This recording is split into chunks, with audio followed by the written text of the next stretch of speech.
lighting extremely sucks.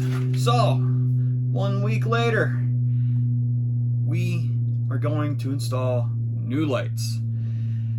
I know it's not more walleye, I'm sorry, but right now we are going to install brand new lights into the shack. And all they are these lights right here. Picked them up from Walmart. They're not cheap. They're like 20 bucks a strip, and I wanted something that was going to be bright enough. Right now I got my finger on a trigger for the display lighting up in here right now. It's just one strip, 24 inches of it, and I have 4 of these, and I'm going to run them along the top of my ice shack and hopefully get better lighting situation in here.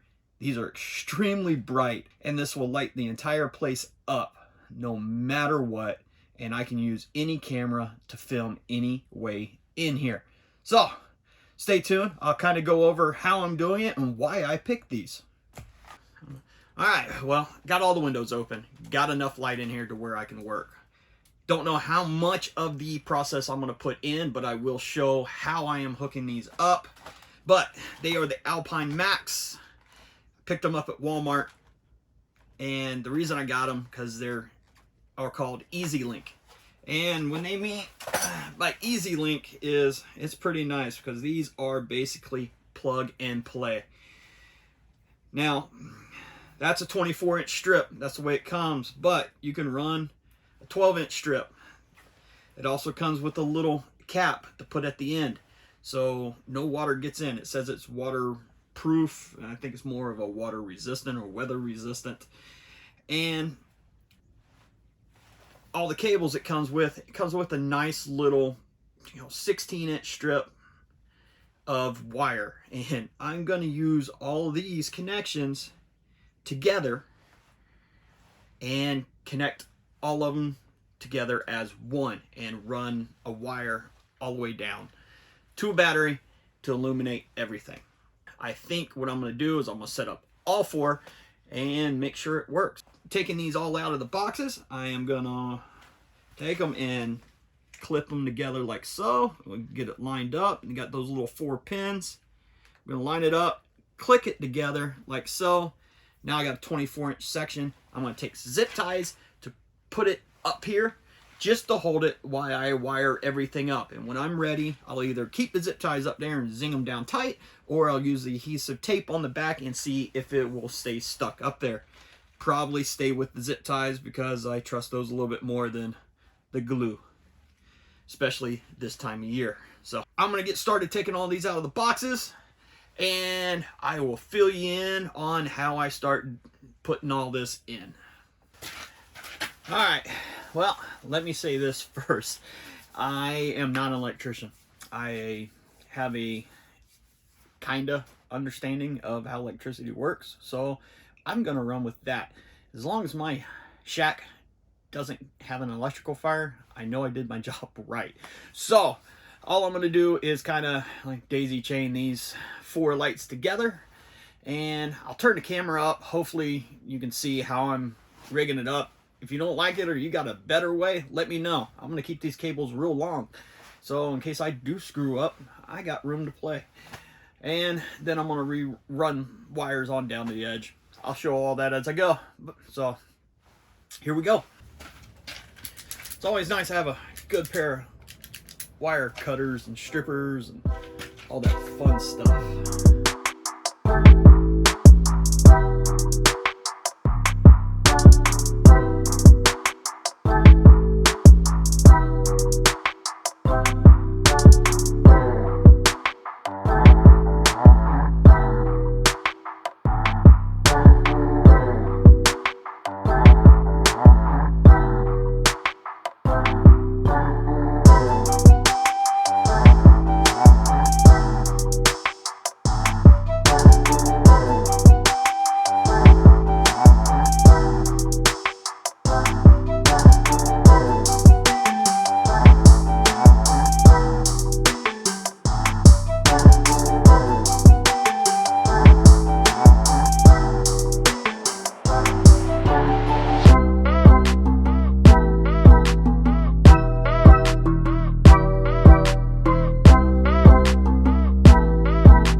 hopefully that'll do it.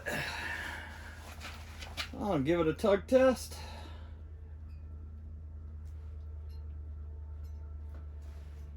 On everything again. Nothing is moving. Now these are waterproof shrink wrap. I'll heat them up with a lighter or something and shrink them up, and then we're just going to take them, and I think I screwed up already. Crap! I wanted to be on the other side of this. Ah, don't worry. I'm good. We got it right there. I can always unplug them and run them underneath. So, good. Got that figured out. Alright, so we are connected here. Red to red, black to black. All four are connected. Now, what I want to do is I want to run a cable down to where I want and connect it into the back end of one of these strips, and that should illuminate everything.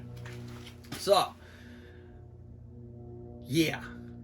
See if we can't figure this part out. Alright, so I'm going to take one of these little short extensions they gave me, and I'm going to plug it into the back of this one right here, and I'm going to connect it like so.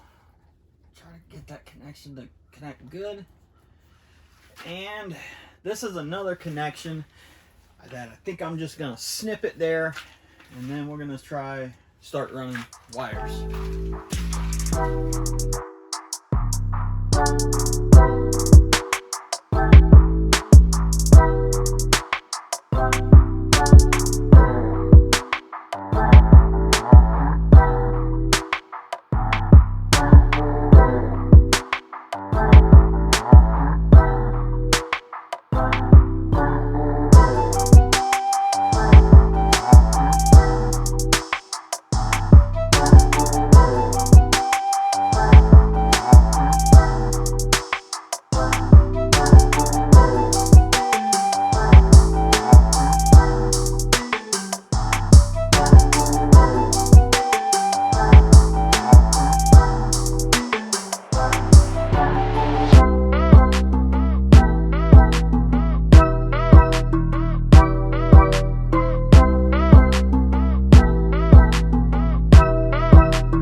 Alright, so we're gonna run zip ties down through there, hold it in place,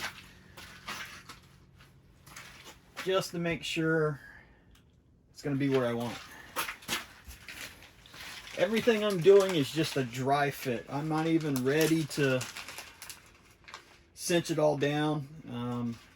If you're unsure about something and you can dry fit it, so to say, just put it up and not make it permanent, do it. It will save you so much time in the long run. And if you did realize you need to change something up, it's easy enough to make the adjustment. You're not having to cut anything. You're just, worst case scenario is you got to cut a zip tie that's kind of holding the stuff in place. With the zip tie, I am not cinching it down real tight because I don't want to have to cut off the ones I'm putting on. I'm just using them to hold it in place to make sure that's where I want it and that I have enough cable going around.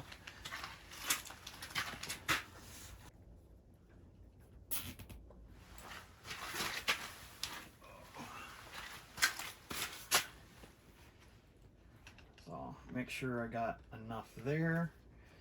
Take this right through here. Alright, so in these corners, I want to make sure I got enough play, because I don't want to pop this up and all of a sudden it makes a little bit further of a movement and it starts snatching wires apart, because I'm not going to be able to fix this stuff that well out there on the ice. So keep that in mind when you're dry fitting it. Give yourself enough play in all corners, especially in these hubs, because they have all these different points, and you don't want to overextend cables and not have enough. If you collapse it, you want to make sure it goes over bends or folds up correctly.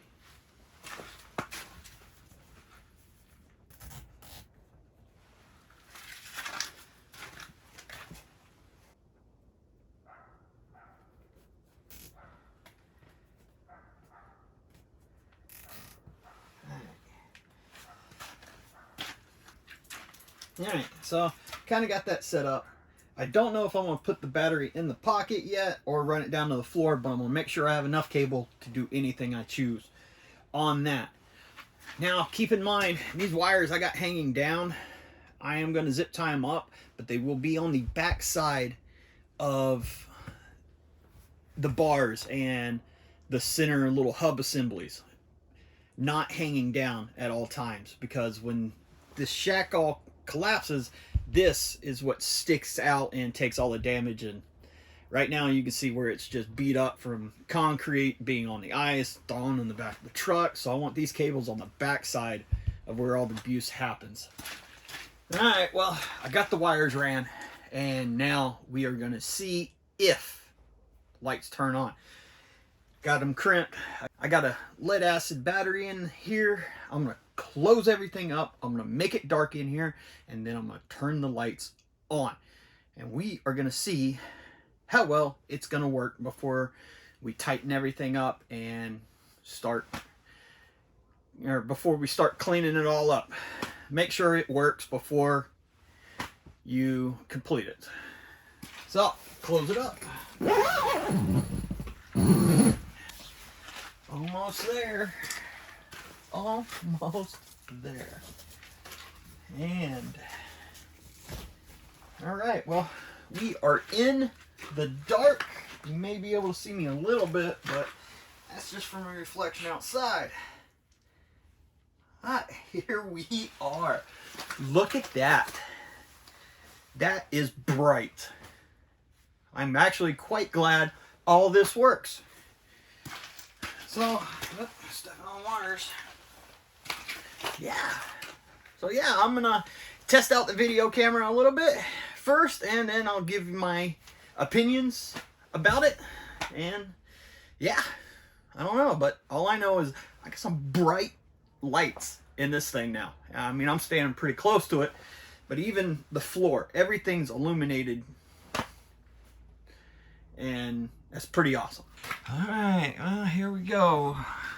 As you can see, I got them all tucked up underneath everything here, kind of wrapped around, just excess cables, zip tied up. Got my lights zip tied on. I got the adhesive strip stuck to it, but the problem is I don't have a heater, and because there's no more propane around in the world, and I don't have a connection for my 20-pound, so the adhesive isn't sticking very well. But all of them have zip ties. The adhesive is stuck to it, so we'll give it some time. And my connection with wires running down all the way. Down, down, down. And I'll curl them up when I'm ready to pack up, and my excess wire that's connected to my battery there is going to go in there. So, yeah, there we go. We got it. And let's kick some power on so you can see the difference. All right, there it is. It's all in. All right. Well, if you enjoyed what you saw today, please hit that thumbs up, leave a comment, and subscribe. I know it's kind of a weird thing going from walleye to doing light modifications, but I only had one walleye and realized the lights I bought sucked and I wanted to do more. But I hope it helped you out if you're actually looking at putting lights in your pop-up. I went a bit over with the lights, but I needed a lot of light for filming. And if you're out just fishing, you probably don't need as much as I do. Probably one strip would work perfectly to light up more than enough while you're fishing. That's going to end it for the day. I hope y'all keep living right, and I will see you next time out on the lake.